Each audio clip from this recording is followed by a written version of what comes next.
To get started, I think the one that was most intriguing to me when I started thinking about it more, and it's also super relevant to the conversations we've been having today. We had one follower submit his take, which was Anthony Edwards' ceiling isn't as high as everyone thinks it is. His career will parallel James Harden. It's not a bad. And yeah, It's not a bad take at all. the first time I read that, I was like, I almost felt disrespected. I was like, how dare he compare James Harden or Anthony Edwards to James Harden? But then I took a step back and I'm like, is there not worse things in the world than to have a career like James Harden did? Outside of everything in playoff wise, right? But just in general, at his peak, he was a top 3 player in this league for a couple years stretch there.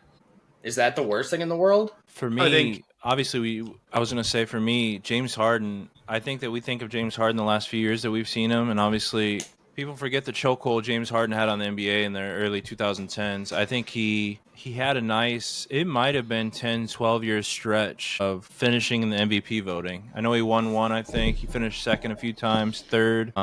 And leading the league in scoring multiple years. So if I don't think it's a bad take at all. I think when you think about it, obviously as a Timberwolves fan yourself, if he has the career like James Harden and no ring like James Harden, it's a little bit tough to swallow. But as far as overall careers, James Harden hasn't had a bad career at all, man. And when you think about some of the others, especially the longevity that that James Harden is playing at. Yeah, it's a Hall of Fame career where the peaks were very high, and I don't think the floor was ever that low.